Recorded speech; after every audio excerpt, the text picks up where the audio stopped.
আসসালামু আলাইকুম রহমতুল্লাহ। মুফতি আরিফুর রহমান আবরারি সাহেবের এখানে দীর্ঘদিন আনোয়ার সাহেব ছিলেন। তো এখানে কিছু প্রাতিষ্ঠানিক সমস্যার কারণে বিভিন্ন খাবার এবং কি পড়াশোনা বিভিন্ন রকম সমস্যার কারণে তো ছাত্ররা চাচ্ছে এখানে থাকার জন্য না। তো আমি আছি এখানে, আবদুল্লাহ সাহেব আছে, আরও কয়েকটা সেন্টার আছে। তো ছাত্রদের উপস্থিতিতে যেখানে তারা মন চায় তাদের সেখানে তারা যাবে। তো 12 জন ছাত্র, এই 12 জন ছাত্র বাবদ এই আমাদের আরিফুর রহমান সাহেব 18,451 টাকা শুধু খাবার বাবদ এটা ওনাদেরকে দিছেন। যে সেন্টার, তবে এই টাকা এখনও দেয় না, হুজুরের টাকা কিছুদিন পরে দিবে। এখন আপাতত রাতে দিবে বলছে 5,000, বাকিটা আস্তে আস্তে আস্তে আস্তে এভাবে দিবে। এখন যেহেতু হুজুরের কাছে ওইভাবে টাকা নাই, তো এই বিষয়ে আমাদের এখানে কারো মানে আমরা নিজেরা যে সেন্টার থেকে আরিফ সাহেবের সেন্টার ধ্বংস করে নিয়ে যাচ্ছি ছাত্র, বা আরিফ সাহেবের সেন্টার বন্ধ করে ছাত্র আমরা জোরপূর্বক নিয়ে যেতেছি এমন না। হুজুরে নিজ ইচ্ছায় ছেলে এলোমেলো করে, এই কারণে হুজুরে নিজ ইচ্ছায় দিচ্ছে। এটার ভিতরে কারো কোনো হাত নাই। এবং আমরা আসছি, আরিফ রহমান আবরারি সাহেব আমাদেরকে ডাক দিয়ে আনছে। আর আমি আসছি হচ্ছে আমাদের বাংলাদেশ নুরানি তালিমুল কোরআন শিক্ষা বোর্ডের চেয়ারম্যান জসিমউদ্দিন রসুলপুরি সাহেব। সাহেব আমার ফোন দিয়ে বলছে যে আমি আরদা আছি। তো আমি আরদা আসার পরে বলছে যে তুমি নিজে গিয়ে সমাধান করে দিয়ে আসো। তো এই উদ্দেশ্যে আমি আসা। আর এখানে আরও কয়েকজন বোর্ডের লোক আসছে। তো এখানে কারো কোনো ইয়া নাই। আমরা নিজ ইচ্ছায় ওনার প্রতি উদারতার মন দেখি যে যেহেতু ছাত্র আসছে তাদের জন্য হকটা আদায় হয়, এই হক আদায়ের জন্য তাদেরকে আমরা নিজ ইচ্ছায় মানে উনি নিজ ইচ্ছায় দিয়ে দিচ্ছে যে আমি তো হুফাজ চালাই, নুরানি চালাই না। তো যেন ভাই আমি ওইভাবে হক আদায় করতে পারতেছি না বা ওইভাবে বুঝতে পারতেছি না, আমি হুফাজের ভালো শিক্ষক কিন্তু নুরানির ওইভাবে না। তো এই কারণে উনি ওনার নিজ ইচ্ছায় দিয়ে দিচ্ছেন। তো এখানে কয়েকজন উপস্থিত আছেন, সবার একটু মৌখিক বক্তব্য আমরা শুনবো।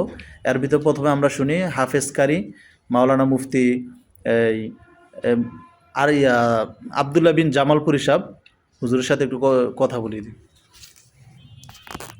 আসসালামু আলাইকুম রহমতুল্লাহ। এখানে আবরারি সাহেবের এখানে নুরানি কিছু মুআল্লিম ছিল, যে উনি আবরারি সাহেবে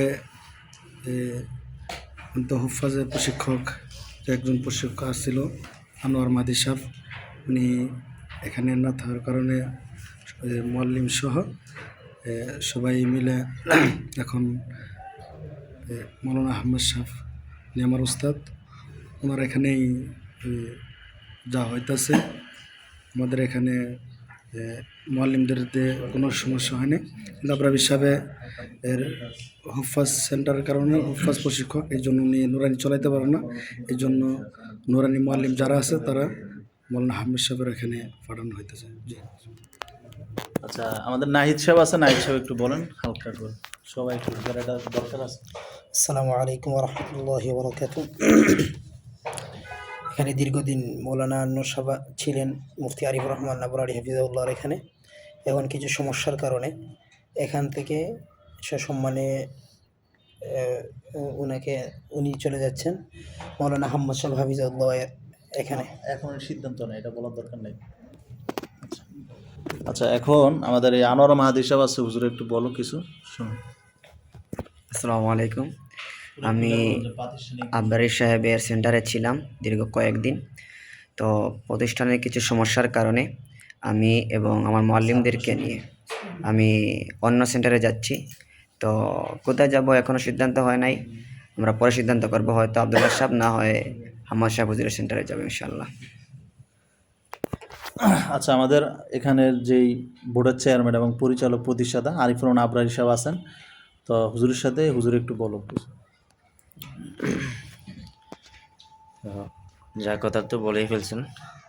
এখন কারো উপর কোনো দাবি দাবা নাই, আমার সম্পর্ক হয়েছে, থাকবে ইনশাআল্লাহ। সবাই ভালোভাবে খেদমত করুক, এটাই সবার প্রতি আশা। তো যেহেতু এই সাবজেক্ট এখানের জন্য পারফেক্ট হচ্ছে না, যে স্থানে আপনাদের জন্য ভালো হবে সেখানেই আল্লাহ পাক ব্যবস্থা করুক।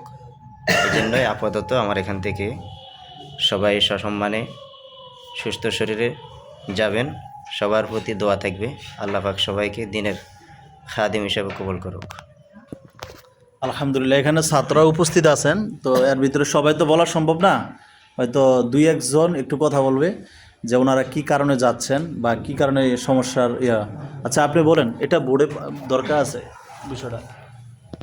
কারণ একটা বোর্ড থেকে ছাত্র আসসালামু আলাইকুম রহমতুল্লাহ বরকাত। এখানে আমরা আসছিলাম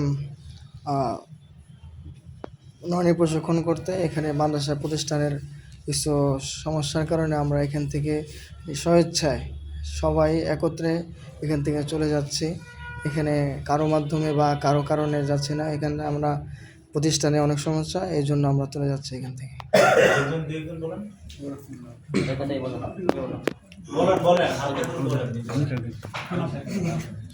আসসালামু আলাইকুম।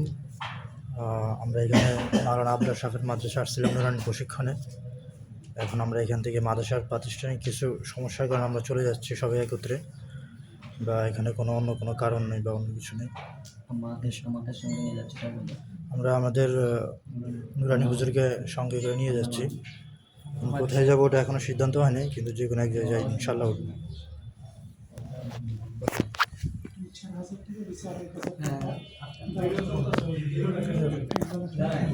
শেষ, ওকে, আর লাগবে না।